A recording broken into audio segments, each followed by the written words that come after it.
السلام عليكم البنات، اش اخباركم؟ نتمنى تكونوا بخير وعلى خير ان شاء الله.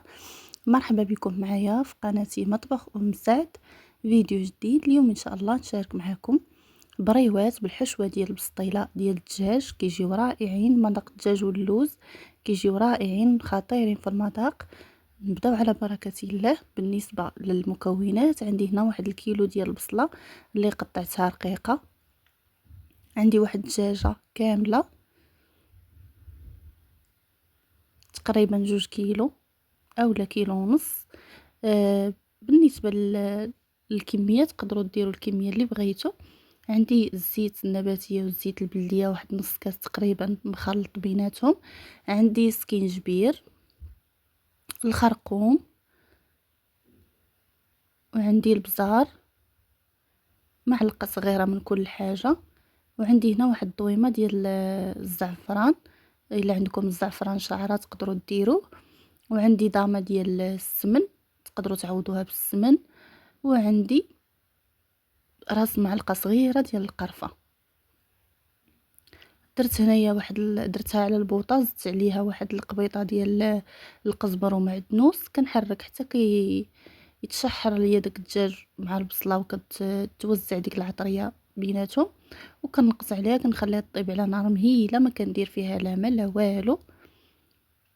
هنايا درت الملحه حسب الذوق صافي، وكنسد عليها حتى كيطيب ليا داك الدجاج ديالي. ما كنسدش على الكوكوط، غير كنسد عليها، كنحط عليها الغلاقه، كنخليها على عافيه مهيله حتى كيطيب ليا الدجاج وكتذوب ديك البصيله. كنحيد الدجاج ديالي نحطه في واحد الطبسيل نخليه يبرد، وكنجي هنايا نقابل ديك الدغميره ديالي. كنزيد عليها معلقه كبيره ديال القرفه، القزبر ومعدنوس، واحد 2 معالق ديال السكر سنيده، وواحد ساشي ديال الزهر. انا هنا ضفت عليها واحد 4 البيضات، تقدروا تستغناو على البيض صافي. وكنبقى نحرك حتى كيولي القوام ديالها بحال هذا الشكل اللي وريتكم. عندي اللوز اللي فسختو وقليته، كنطحنو وكنضيف عليه معلقه كبيره ديال السكر كلاصي، واحد المعلقه ديال المزهر، وهذه الزويته اللي تقطرات ليا من داك الشرموله من ديك الدغميره درتها تقطرات باش ما يبقاش ليا فيها الماء وما تقطعش ليا الورقه صافي. نفرتت داك الدجاج ديالي، فرتته، ضفت عليه ديك الدغميره مع البيض، وضفت عليه اللوز اللي علقته مزيان. ملي كيتعلق كيعطينا تعليكه زوينه في البريوات ديالنا. كنحرك داكشي مزيان حتى كيتجانس مع بعضياته. كيف كتشوفوا كتجي معلكه. كنجيب الورقه هنايا اللي قسمتها. المهم الحجم كيبقى اختياري، تقدروا ديروهم دي سيغار اولا بسيطلات صغار. انا هنا اكتفيت بالبريوات تيجيو ساهلين صافي. قطعت الورقه ديالي على 5، درتهم غير صغار ما درتهمش كبار بزاف. كنحيد دوك الجوانب اللي زايدين وكنبدا نشكل في البريوات ديالي. كنحل الورقه وكندهنها مزيان بالزيت، ضروري دهنوهم بالزيت.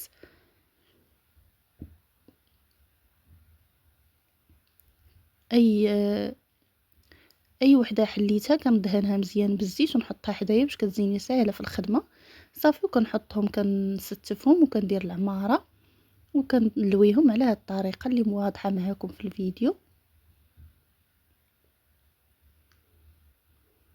وكنسدهم بشويه ديال الدقيق والماء.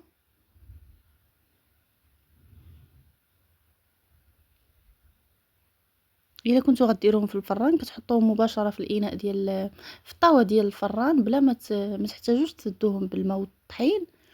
الا كنتو غتقليوهم كتسدوهم ضروري باش ما يتحلوش في القلي. كنلوي الكميه كامله اللي عندي، نستفى في الطاوه ديال الفران، كندخلهم يتحمروا من الفوق ومن التحت. كندخلهم كنشعل عليهم الفران حتى كيتحمروا ليا مزيان. كندهنهم بشويه ديال العسل وكنرش عليهم اللوز اللي مهرمش وشويه ديال السكر كلاصي. نتمنى الفيديو ديال اليوم ينال اعجابكم، خليتكم على خير.